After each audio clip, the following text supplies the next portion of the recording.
Today I'm going to be using two stencils to create a one-layer card. Almost. I almost made it one layer, but it can definitely be turned into a one-layer card. I also have a fun little technique to add dimension to your one-layer images, and then I'm going to show another variation at the end of this video, so be sure to stick around. Hi everyone, I'm Mindy Eggen and welcome to my channel. I would love it if you subscribed, liked this video, and shared it with your friends. Some of the products I'm going to be using today is the Layered Carnation stencil set from Gina K Designs, the Create Friendship stencil. I'm going to use a sentiment off of the Ornate Spring stamp set. And then I picked out a variety of colors to do my stenciling. So I have light carnation, medium carnation, dark carnation, jelly bean green, and fresh asparagus. I also have lemon drop picked out, tangerine twist, sweet mango, tomato soup, and stormy sky.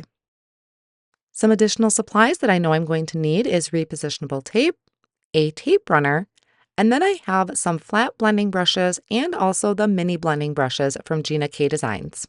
All of my supplies used in today's video will be linked down below in my video description. The first thing that I'm going to do is take a piece of layering weight white cardstock from Gina K Designs. I added some repositionable tape to the back and secured that down to my work surface. Because I have two stencils that I want to use to create this kind of scene, I decided to turn this into a 5x7 card. So I started with my piece of cardstock measuring about 5 1/4 by 7 1/4. I need to kind of figure out exactly where everything is going to be placed on my card front if I want to do this as the one layer that I intended to. So I used the last layer of the Layered Carnations stencil, which has the stems on it, and also the first layer, which was the open area of the carnation, to see how big this was going to be on the front of the card. I estimated that I needed to leave about 1/4 of an inch kind of open space down at the bottom. That is just going off of the placement. So that is where I placed the first layer of the stencil, which is that carnation. Now there are 4 stencils in the set, and they are all labeled in the bottom left-hand corner, layer 1, 2, 3, and 4. I'm securing the stencil down to my work surface using some washi tape, and then I used a strip of Post-it tape at the top to kind of mask off that area because that's still open cardstock and I don't want to get any ink up there. Now the first color I'm coming in with is light carnation, and I'm using my flat blending brush to apply that ink. You can use any type of blending tool that you have. I like the flat ones right now because for one, they're on my desk from my last project, and two, they offer a light application of ink. And then I'm going to bring in the second layer of the stencil for the carnation. So there's only 2 layers you need with the carnations. I'm lining that up and you're going to see how they kind of fit into place. It's going to cover the open or the white space in the carnation. Now for this layer, I'm going to be using 2 colors to help step up the dimension. I started out with medium carnation, adding that to all of the open areas of the stencil. And then to step it up, I'm going to bring in some dark carnation. And this one, I am going to use a smaller blending brush because I really want to kind of focus in on a small area. I don't want to get a lot of this in the open area because this is still the second layer of the stencil.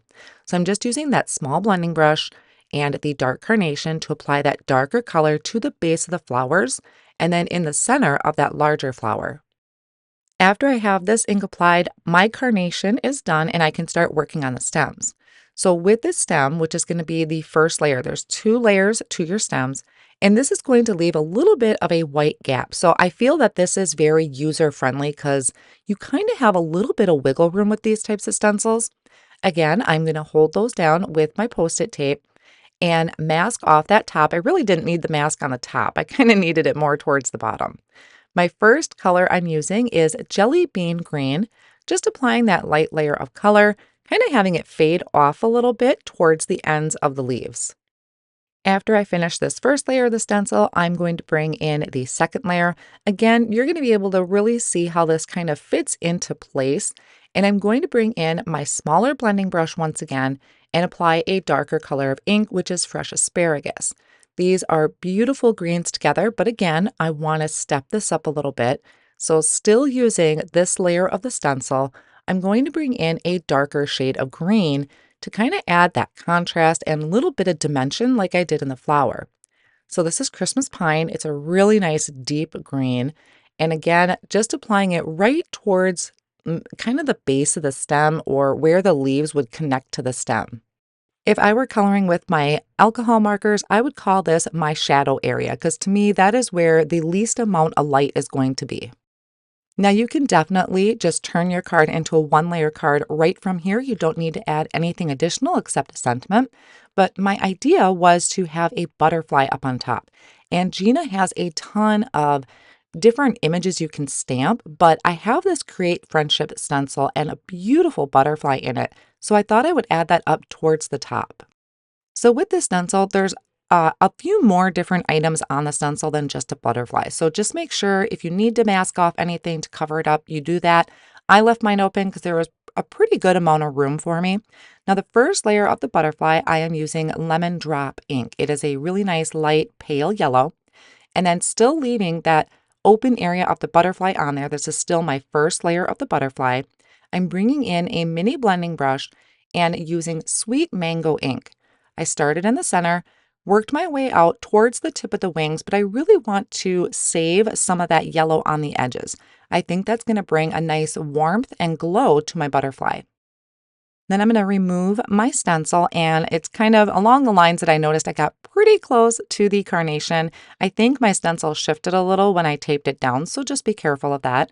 I'm not redoing anything, I'm going with it. I shifted the stencil up, masked off around it, and I'm applying Stormy Sky with a small blending brush to give me the wing or the antenna and the body of the butterfly. The next stencil I'm going to bring in is going to add the detail to the outside of the butterfly. I thought it would be easier to line it up, these details starting with the outside pieces. And for this one, I'm using Tangerine Twist. So this is a jump from Sweet Mango. It's a little bit darker and adding that to those areas. But I'm going to step that up just a little bit. And I'm going to use Tomato Soup. Now, obviously, you don't have to use this many ink colors if you don't want to.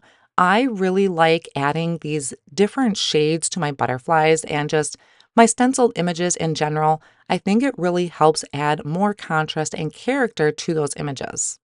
And then I'm going to bring in the last layer of the butterfly, which is going to be adding detail to the inside part of the wings. For this one, I'm just using some leftover ink on my brush and going very, very light-handed, meaning I'm not putting down a lot of pressure. So I kind of lift my stencil to check it, make sure I got a good application, that it wasn't too dark, and then I can remove it. And that really, you could turn this into a one layer card right at this point. So this is something I wanted to try. It's a little hard to see in my pictures, but in person you can see it, and obviously on my screen you can see it. And that is adding kind of this really light shadow layer around my butterfly and the carnation. I am using a C1 Copic marker and just tracing around all of the images. So it kind of helps it stand out maybe just a little bit more than just being right on the card front. I do have another variation without this shadow layer that I'll be sharing a little later on in the video. I chose this really light gray, but I think a light blue, a really, really light blue would look pretty as well. And I'm going just around the outside edge. I'm trying not to touch the ink that I already have on my cardstock, and I'm also leaving the open white areas in the flower. So you'll have to let me know down in the comments what you think of this type of technique, if you think that shadow layer kind of helped them stand out, or if it really didn't make a difference. Let me know down below. So now at this point, something didn't fit right with me as far as the placement. I kind of misjudged that. And so as I'm figuring out my sentiment, which I will be using the Ornate spring, I decided that I was going to end up trimming this panel down using a master layout. Now, as far as the placement of my sentiment, I'm going in between those two carnations because if I placed it up on top in the top left-hand corner, I felt that was too top heavy. If I placed the sentiment down in the bottom corner, I felt that it got lost. So that is why I decided to kind of have it in between those carnations. I felt it would be very balanced this way. So this is the Master Layouts 8. And like I said, if you want to use this just as the one layer card front, absolutely go for it. I felt like it just didn't fit right otherwise. If I were to trim this down to 5x7, it would be a little off to me anyway, in my eyes. So that is why I decided to trim this panel out. this is also going to give it a stitched detail, so kind of a bonus, and it's also why I called it a one-layer card almost. So I trimmed the panel down, I took it over to my Misti tool, I lined up my sentiment, and I'm inking this up with a Versafine, I think it's Versafine Nocturne ink, and I'm going to stamp that down very gently. It's a very delicate sentiment, so I don't want to push too hard and squish the letters or distort that sentiment.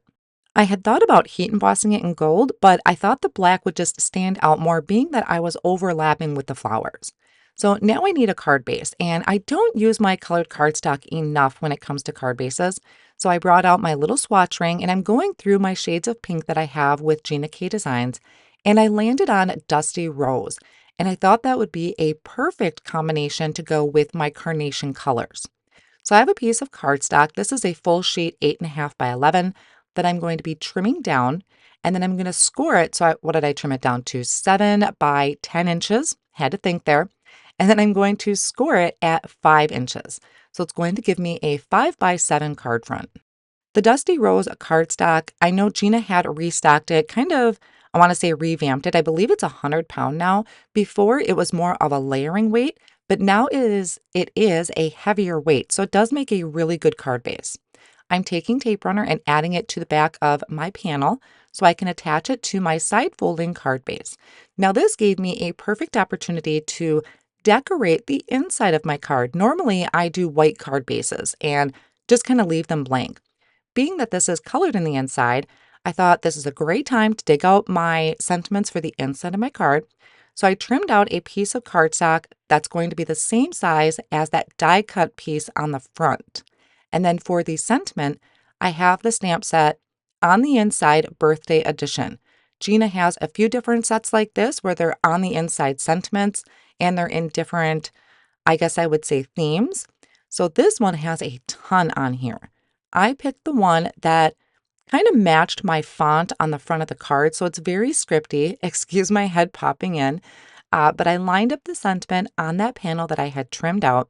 I'm conditioning my sentiment because I haven't used it. So I rub my hand over it, make sure I just remove anything that might be left over from the manufacturer.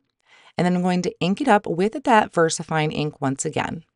Now again, just applying a very light hand of pressure because this is, again, a very delicate sentiment set because of that script.